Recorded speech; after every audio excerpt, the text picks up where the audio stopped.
Good morning, everyone. Actually, it's afternoon, but that's kind of irrelevant for the purpose of this video. Yesterday, there was a solid sheet of ice on everything. It was honestly dangerous outside. Today, it's thawing out, it's raining, and earlier you could hardly see your nose in front of your face, so it's been a foggy day, to say the least. Which makes it a perfect day to stay inside and work on the behind-the-scenes things that help keep the farm running optimally and efficiently. Also, I do believe in keeping promises I made. I told you all that I would share data from the 2023 harvest, the trials I did on our farms with you.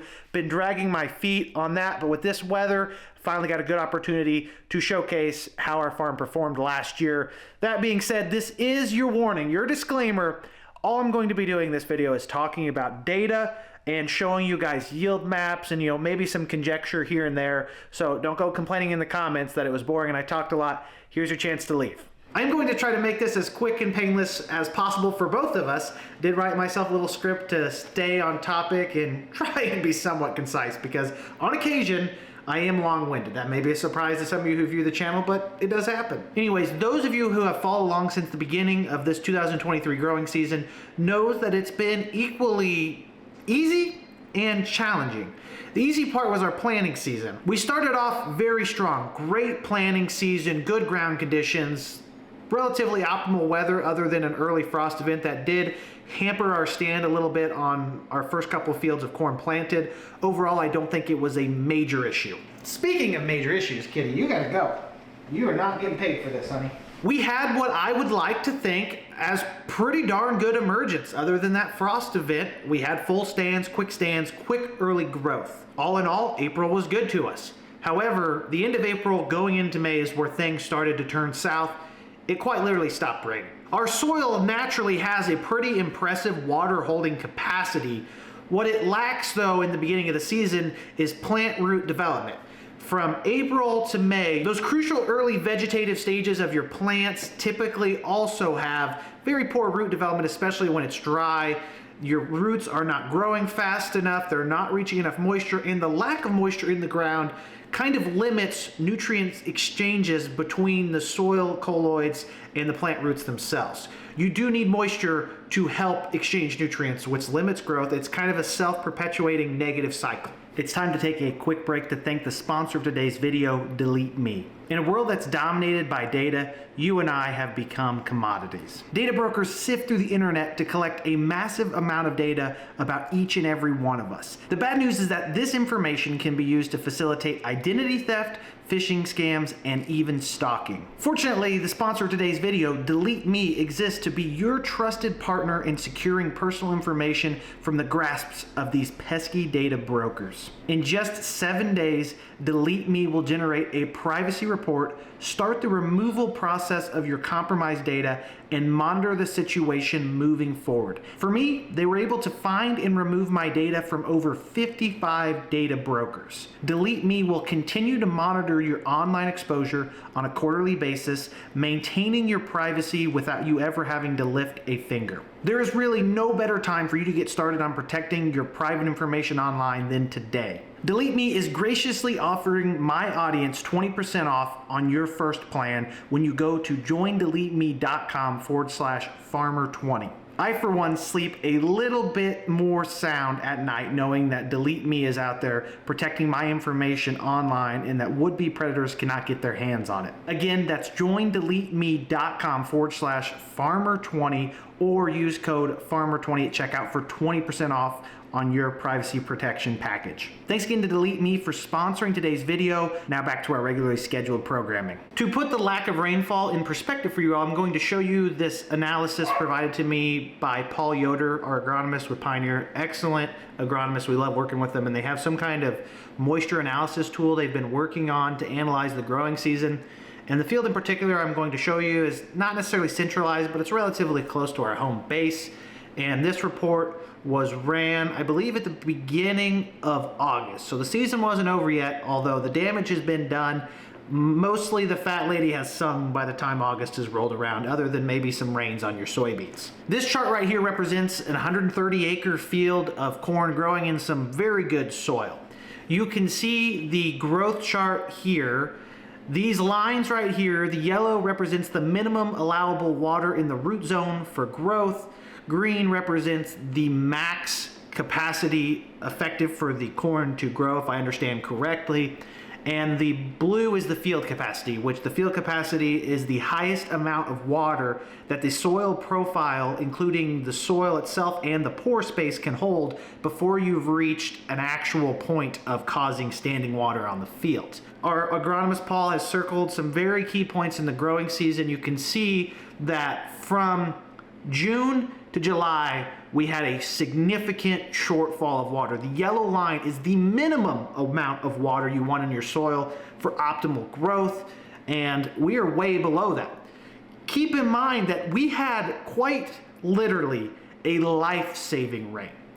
Prior to a 5-inch rain on the end of June, beginning of July, I really thought we were going to be picking 100 bushel corn because we'd tapped the soil out. This area right here that's circled, our corn looked horrible. It looked like pineapples growing out in the field. It was not pretty. We got this rain and it could not have come at a more perfect time, and it boosted us back up to that point where our crop was growing again.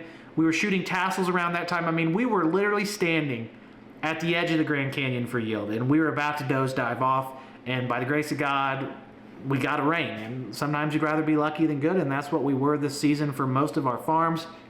Ironically, and this chart doesn't really showcase it that well, this rain was enough rain at once to actually hurt our crops. Isn't that ironic that you can go from way too little rain to way too much?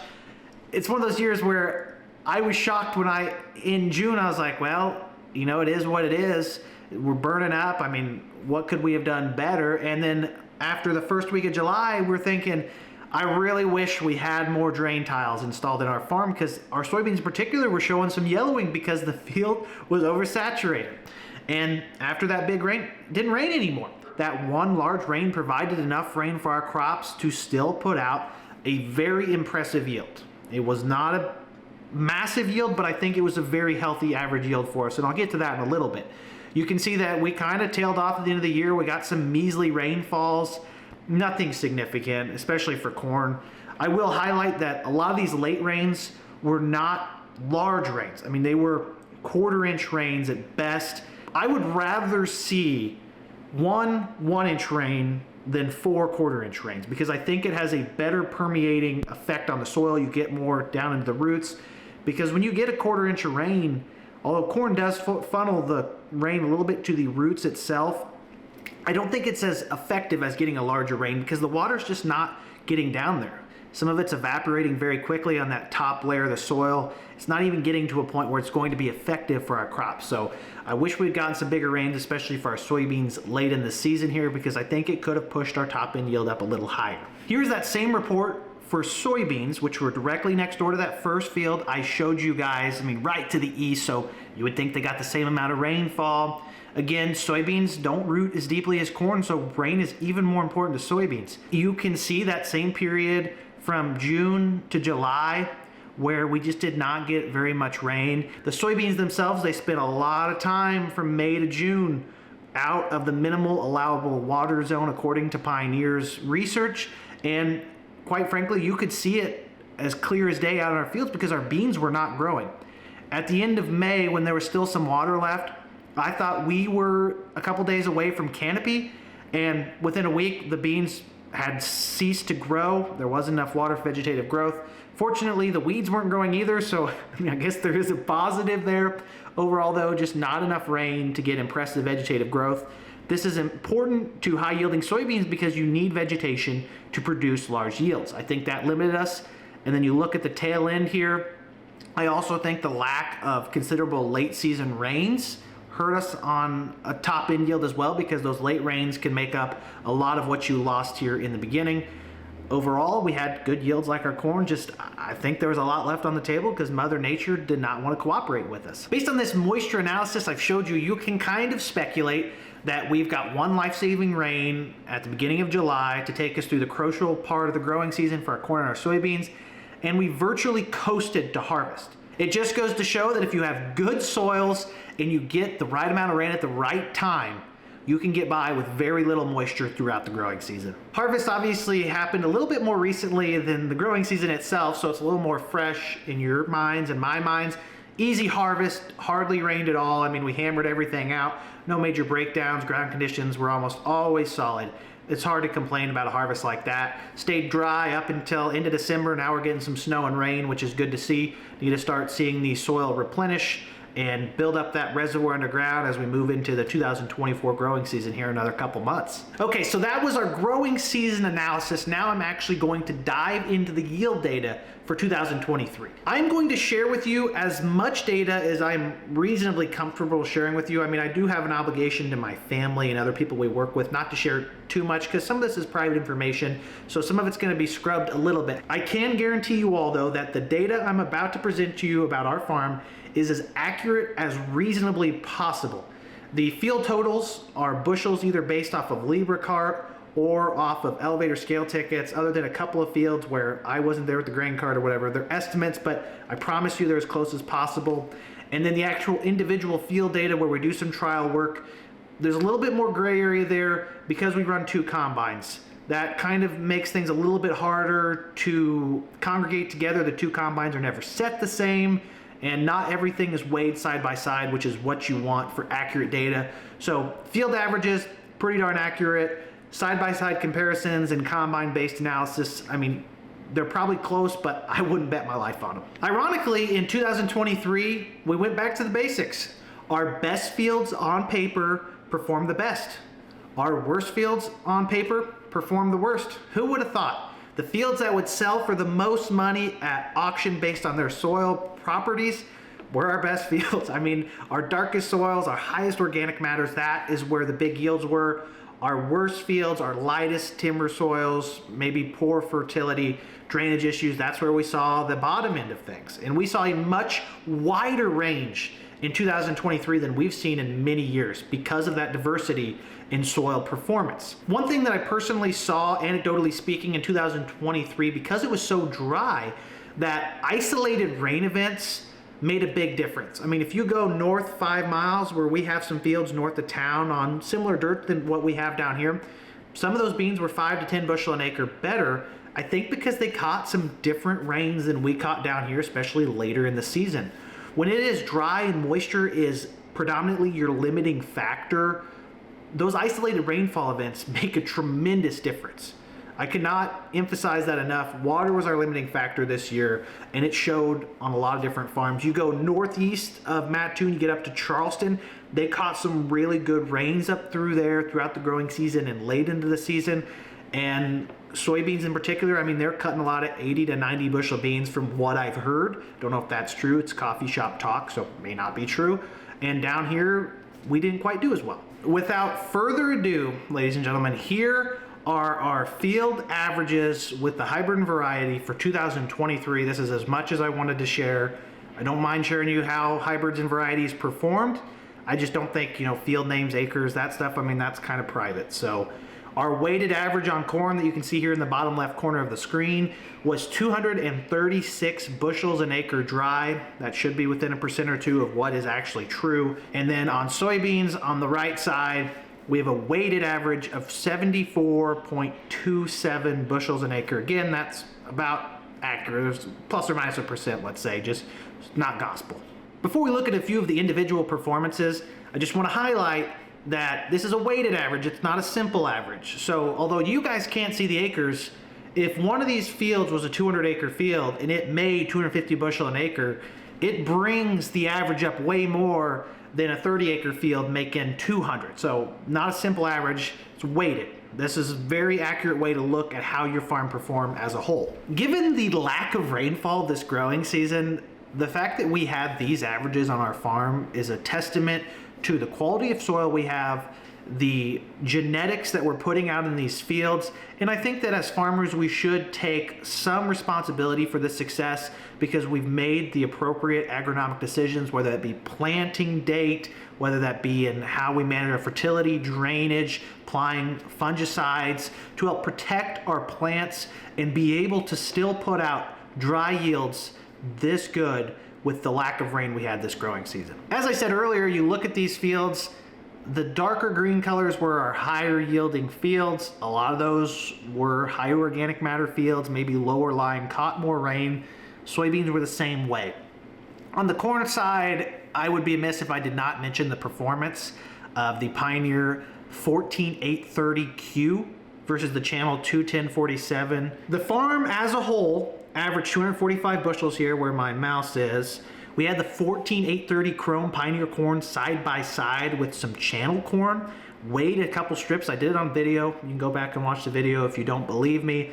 And the Pioneer corn was 27, 28, 29 bushels, whatever, 25 to 30 bushel an acre dry, better than the channel corn. I cannot emphasize enough how wide of a margin that is. And that 21046 channel was a really good number for us the last few years. I really think that Pioneer's newest generation of corn hybrids, the 14830, the 1742, they are going to be hard to beat moving forward, or they could be a flop. I guess, who knows? Everyone will plant them and they won't do that well. I know our neighbors, the Uphoffs, had the Pioneer 1742, and it beat one of their tried and true channel workhorse numbers by, I want to say, 10 to 15 bushels. Don't quote me on that. It was enough to be considerable. And keep in mind, I'm of the opinion where I think Bayer has had the edge on Corteva for at least the last 10 to 15 years.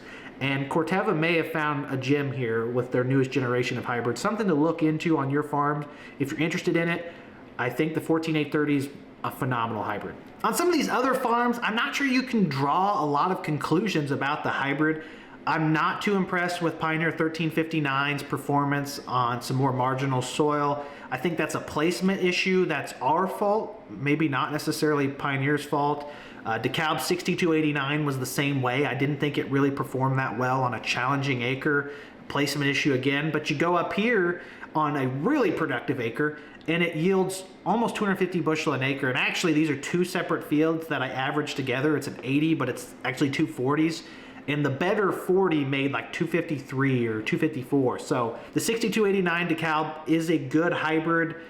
I do think it's going to be a placement issue on dry, stressful years. Where you put stuff is going to matter more than on years where you're not rainfall limited, especially on your lighter soils. The Beck 6374, 6585 combo performed really well on some dark soil over in Lerna. It probably had the least amount of rain out of any of our farms, so I don't think these yields are really a negative implication of Beck's performance. It was just a challenging area. That corn over there in Lerna did not look good all year. Now we can go over and look at the soybeans. A very wide margin on the soybean yields. We had some fields perform extremely poorly. Talked about this growing season, how we farm on a glacial moraine. There's a lot of variability.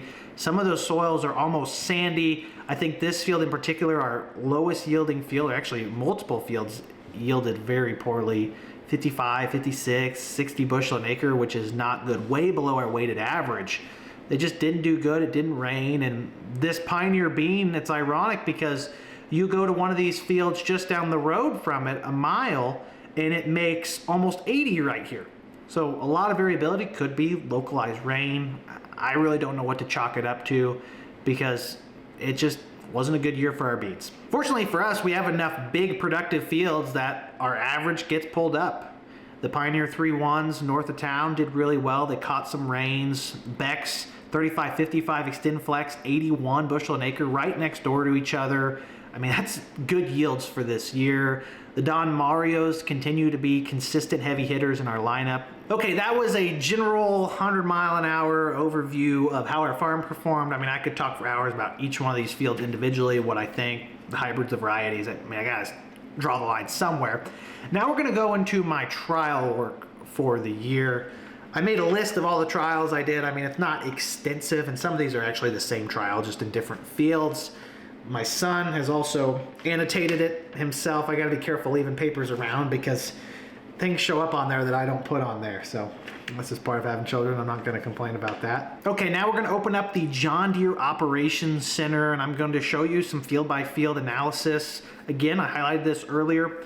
These are often combine-based comparisons. They're not weighed, so don't swear by them, although I do cherry pick data appropriately to get fair comparisons. I don't cherry pick to make what I want to win. I cherry pick to give everything a fair shot at performing. First thing we're going to look at is the question everyone wants to know every single year: did fungicide pay for itself? Because that's always a good question. It's not a cheap pass, especially these new generation fungicides. You got to decide, do I want to pay $20 plus an acre for the fungicide, then, you know, $10 to $15 an acre to have it applied? It's a hard question. I didn't even initially intend on leaving a check strip, but in this 220 acre field, I ran out of chemical at the end and it was one boom width for not very long. So I thought, yeah, you know what a conveniently timed place to leave a check strip. So that's why we have one here. You can see on the yield monitor pretty evidently that there is a massive drop off in yield when the fungicide stopped flowing. In this specific instance, in this one field with this one hybrid and this one growing season, with 2 combines, a little bit of variability, in this area I'm looking at, according to John Deere Operations Center, we have a 27 bushel an acre advantage to fungicide versus no fungicide on this field. This is Mirvis Neo, top of the line, Syngenta. You get all of the disease prevention as well as the plant health, which I think is even more important on a dry year. 26 to 27 bushel an acre. That pays for the pass. I don't care if corn's $4 or $8. You're paying for your plane, your Hagie, and your product. No insecticide, that is just fungicide on this field. This checks 27 bushel an acre. I'd like to see that in a weighted check, not just a John Deere Operations Center lasso. That's what we're working with. Widen it up a little bit, grab a little bit more out of the rest of the field and maybe get a more fair comparison. You can see there's a lot of variability in this yield map. The combines, having 2 of them in a field, I mean, it just complicates things. That selection makes it even more obvious. I mean, you're looking at 30 bushel an acre. It says no equipment. That's how I analyze these. Because I turned off the master control, the Hagie said, hey, we're not applying, we're not mapping. So that's an area where the pump was off, and I actually probably ran out before then, or I started to run out. You don't want to run your sprayer dry, you want to shut your pump off. That spot is a 30 bushel advantage. I don't know, folks. Even on a dry year, you might need to spray fungicide. In this same 220 acre field, I also did something a little bit different at the end of June, right before Tesla, kind of a V12, VT type application. Pineappled up corn, I sprayed it at maybe 11 o'clock in the morning. I mean, not a good time to spray corn fungicide. If the corn is rolled up, it's not as active in taking up products on the leaf. I used Mirvis Neo, came in, sprayed it. I thought I was completely wasting our money by doing this. And even in this little spot I grabbed, there's a 9 to 10 bushel advantage between the treated and untreated early. And this all in this area has both passes. So none of this has no fungicide. It all got that brown silk application when I came across broad brush, you know, end of July, mid-July. And this was an earlier pass. I don't know that we had a lot of disease early on. We could have, and it's just something you don't see. This newest generation of fungicides has that plant health component in it. And I think on a stressed drought year like we had, there may be something there. 10 bushel an acre, I mean, you're getting pretty close there, especially as corn trends down in price for paying for the pass. I mean, let's say corn's $4.50, maybe, let's say $4. You're looking at $40 an acre. If you're custom applying everything, you're gonna have $30 to $35 an acre in cost on this one. That's pretty close. If you have your own sprayer, I mean, would you spend another 2 or 3 days in the sprayer to spray all your corn for $8 an acre profit? That's probably not guaranteed. You're splitting hairs on when's it worth spending all this time and when's it not. This was a positive enough analysis for me, result, to where I'm going to try and expand on this going into 2024. Maybe we try it on more farms. Maybe we look at how we're actually setting up these trials to get better data, how we approach that, possibly look at doing bigger fields, like I probably already said that, and maybe even adding a 3rd pass. I've heard that some of these NCGA top end yield people are putting on 3 passes of fungicide. It's not very hard if you've got the equipment to go out there and spray a pass of fungicide. You don't have to spray an entire field, just go spray a little bit. These fungicides aren't cheap though, so you're kind of burning money if it doesn't pay for itself. I do think though that we all have an obligation on our farm to push the envelope, do our own research, see what works. Don't just take it from Syngenta, BASF, the universities. See what works on your farm. Try products if it's possible. Because it was relatively easy to do this season, I have a lot of treatments with Foliar products. I applied a lot of them around the herbicide time, you know, first, second week of June. And I think that may have negatively affected our results, meaning it probably didn't do much because the plants weren't growing. My weed kill was not that great. We had low humidity, not a lot of moisture. Nothing was growing. When it's not growing, it's not as active in uptaking things, including foliar fertilizers and foliar application products. Here's one I applied courtesy of Helena, and by courtesy of Helena, I mean it's Helena's product. We paid for it. It wasn't free. This product was called Orbix. I do like the name. I think Orbix is better than some of these lame names, but you look down here where I did not apply it, and it was 6 bushel an acre better if I didn't use it, which, talk about getting shot in the foot twice. You pay for the product, say 15 bucks an acre. It was 10 to 15, let's say. You're already going to be spraying it, so I guess the sprayer doesn't matter. Then you look at the yield map, and it looks like a disaster over there.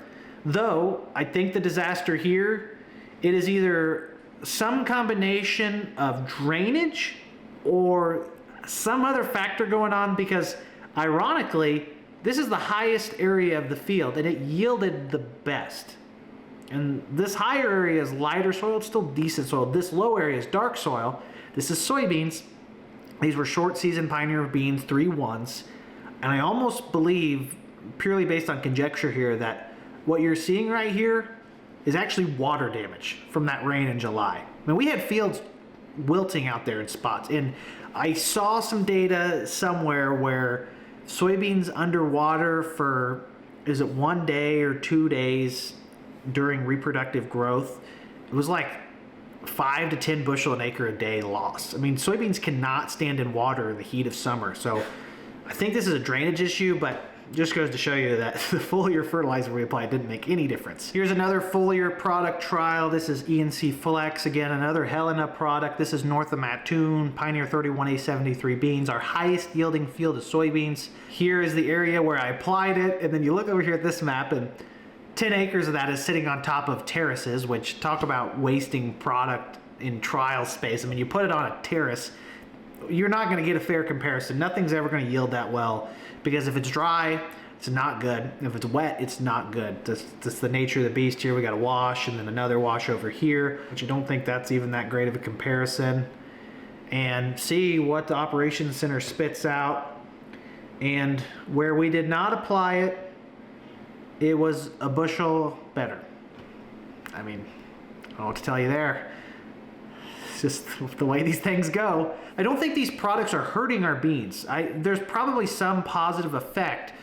What we're seeing here, though, is that least significant difference effect, where if there's not a wide enough margin between treated and untreated, you can assume that it's not a positive enough effect to even be relevant. If it's within a bushel positive or negative, 2 bushels, it's one of those deals where you say, hey, it's just not even worth screwing with. And that's kind of what we're seeing here. Maybe if we had poorer fertility, we'd see more out of these foliar products.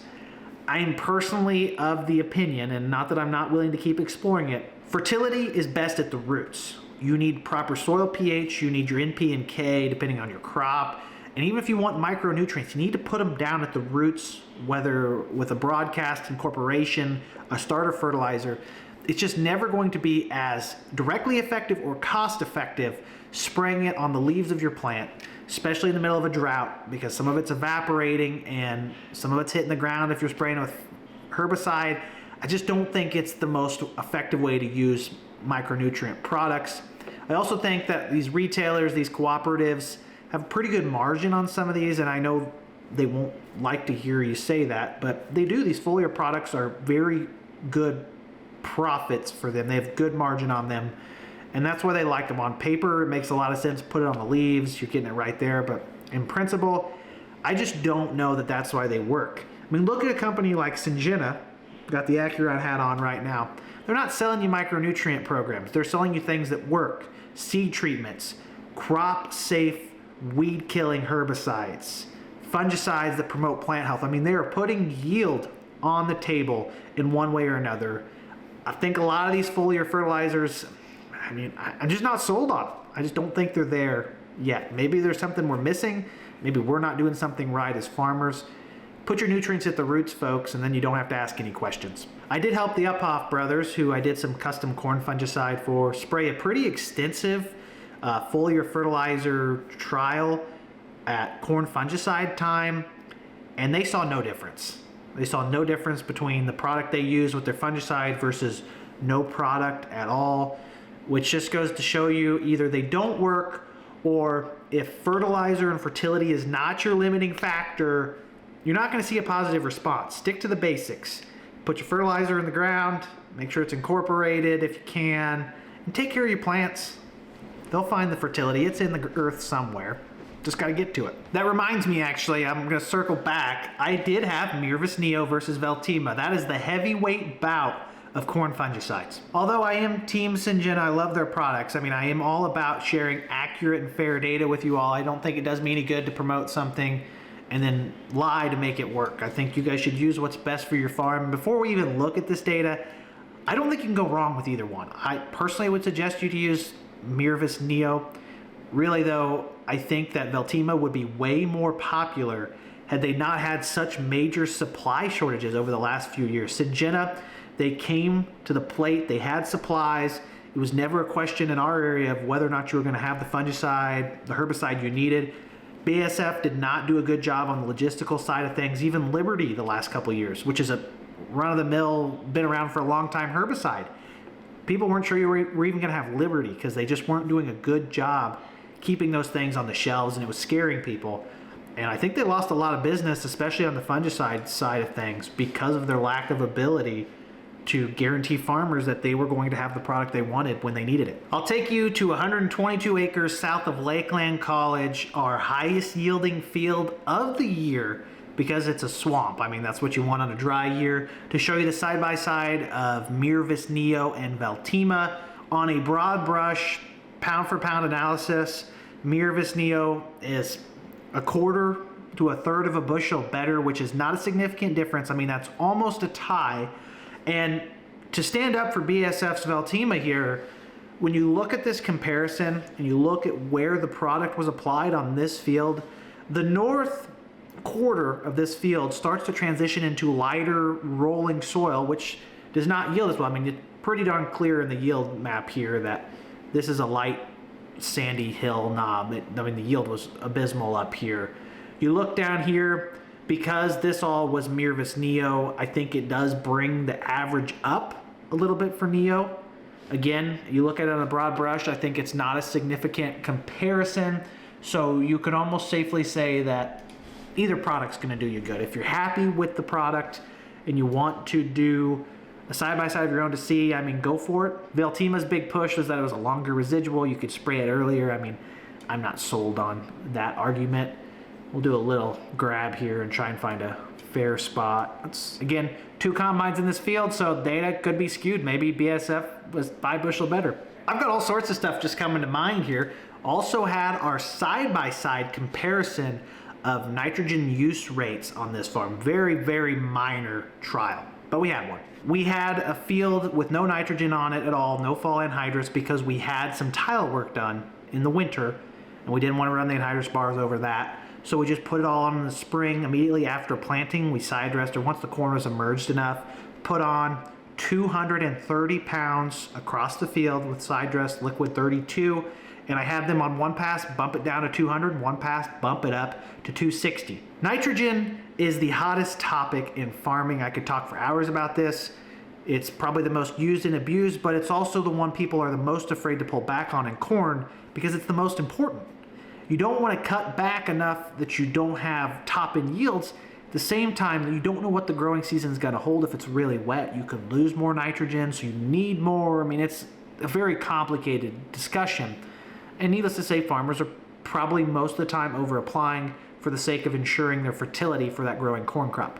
Soybeans don't actively need supplemental nitrogen beyond what's available through their nodulation and within the organic matter of the soil. Though some people say soybeans could use nitrogen too. That's a completely different topic. We've got 3 different target rates here. I believe 68 was the target for the whole field. That was kind of 230 roughly pounds an acre. We have 59, which would be our 200 pounds, and we have 76.5, which would be right around that 260. And there's literally no difference.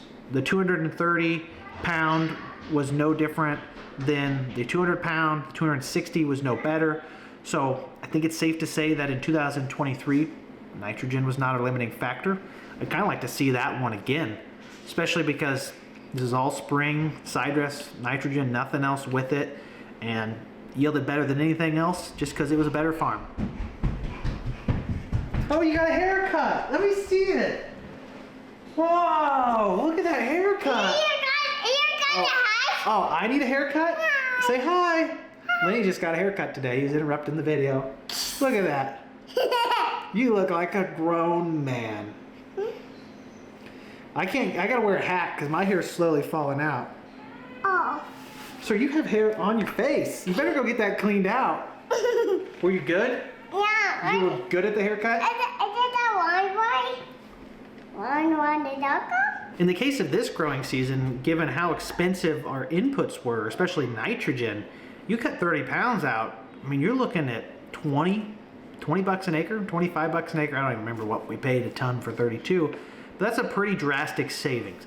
The one thing that really helps the lower nitrogen quantity in this specific scenario is that because it was all applied at side dress, you're not losing any theoretically to that overwintering. Our program right now is split up. We're putting 120 pounds on in the fall with anhydrous. That nitrogen has to stick around in the soil, hopefully, for 6, 7, 8 months before it's even actually needed by the plants. Whereas when you're side dressing it all immediately, no starter, no nothing, you're just coming in and side dressing, you're relying on that organic nitrogen in the ground to help start your corn.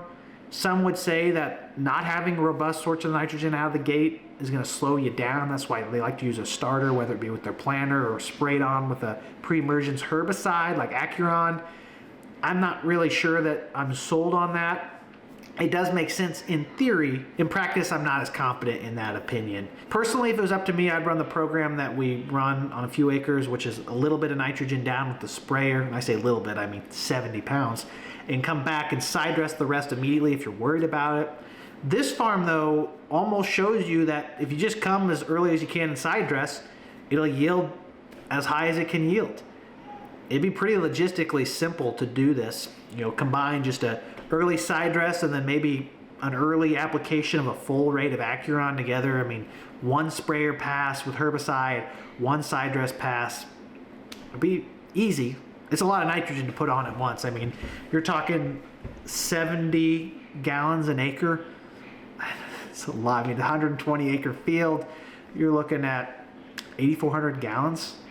Is that right? Sounds right. The issue for farmers when it comes to nitrogen is that it can be your most expensive shortcoming on a year where you're lacking nitrogen, whether it be for rain or because the top end potential's there.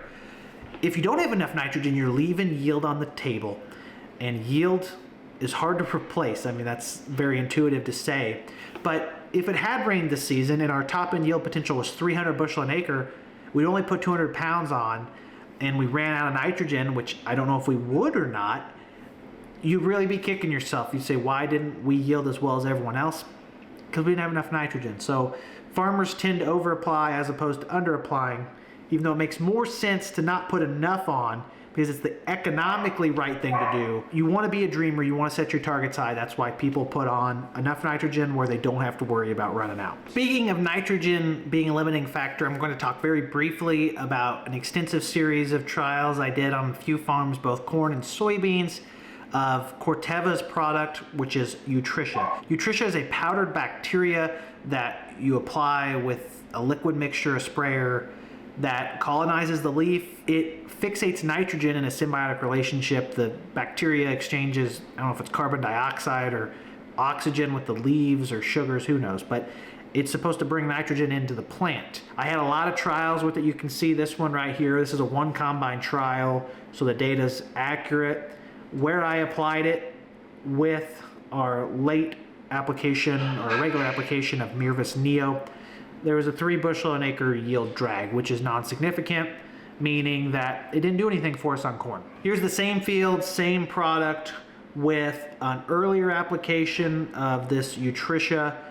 Again, 3.5 bushel an acre yield drag because of the application. Not significant. That could just be a field variation depending on where I place the product. This cornfield is the only place I use this product. I think that the lack of success here is either I applied it when it was too hot in the day, it didn't really accept this bacteria to colonize its leaf, or it could come back to what I just talked extensively about, that nitrogen was not our limiting factor. And if nitrogen's not your limiting factor, applying an additive product to help supply more nitrogen, whether it be this Nutritia or a Pivot Bio, you're not going to see a benefit to it because you've got enough in the ground where the crop is efficiently uptaking it. And maybe if we see a top-end yield scenario in our corn where we need more nitrogen, this Nutritia could be a really good product to use. Of course, I also tried the Nutritia on some soybean fields. This field in particular, where I did extensive amount of testing of it, and I say extensive, I mean I just applied it to a larger portion of the field, ended up being a terrible place to have it because it's very sensitive to the dry growing conditions. You can see where the hill is. These are Pioneer 37A18s, by the way. And then you can see some very dense areas of high yield. The analysis shows that it was a bushel an acre better than untreated. Again, that's not significant. I'm not going to hang my hat on it this year, especially with the variability we're seeing in this field. And ironically, this field still made almost 80 bushel an acre, despite all of this red in the field. All of that, it still made almost 80, because this area through here, the lower lying area, darker soil, productive, it was throwing 100 plus bushel an acre yields through here.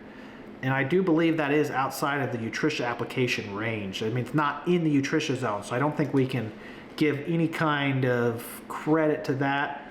I also did apply the Nutritia with a late application here with our fungicide. It does show a 4 bushel an acre advantage versus the untreated. You do have to consider that the untreated includes this hill that made next to nothing. One of those things where is that data really worth analyzing? And in this scenario, well, look at that. We go to a higher yielding area of the field. The treated is a bushel an acre less than the untreated. So non-significant, and that's not me doubting this product. Paul Yoder, I've talked about him. I put a lot of faith in what he has to say. Phenomenal agronomist. Love working with him and the team at Pioneer. He said he's got a lot of growers who are adopting this over a wide amount of acres.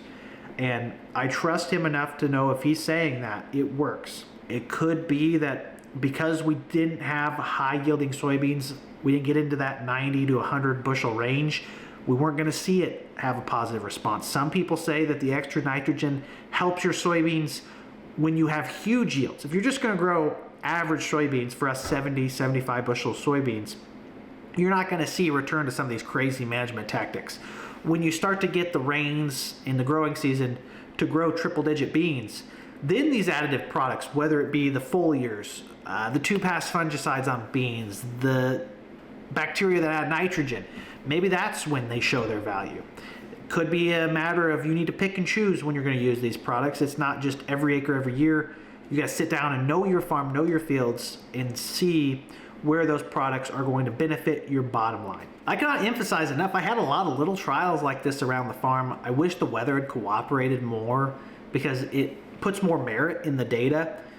I sprayed a couple hundred acres with a nice, healthy, expensive mixture of foliar products at fungicide time beans. They were our worst yielding beans on the farm. I think it had nothing to do with what I sprayed on them. Those fields just were our worst fields. I said it multiple times already in the video. Our worst fields did the worst. Our best fields did the best, and I'm not sure it mattered what we put on them, although there are some things that made more of an impact than others. I've pretty much covered most of what we have to look at. I did do an extensive amount of 2-pass soybean fungicide. We sprayed the first pass right at R3 if we could get in there, and then we came back 2 weeks to 3 weeks later and put down another application of Mirvis Top and Tempest, which Tempest is Helena's generic 2-mode of action soybean insecticide. I do think when you're targeting that R3, you want to use them both. They synergize each other. The fungicide helps rid the plants and protect the plants of fungus, as well as promote plant health. And then the insecticide takes out that insect component, and those insects are robbing way more yield from your soybeans than you realize. Just go out there in the summer and pull the leaves back and see how much damage there is to pods and blooms, and know, even leaves, that you need to make a difference. The 2-pass soybean fungicide, like the 2-pass corn, has been a hot topic item around the area. Some people say it's the best thing since sliced bread, so I wanted to see for myself. This year, on my data, I did show that the areas on this farm, main farm behind the house, where I used 2-pass corn fungicide, or this is soybeans, I'm losing my mind at this point, 4 bushel an acre better. That is a significant difference in soybeans, I would say. Although you look at probably a $35 an acre application with sprayer fees and then your product fees for both.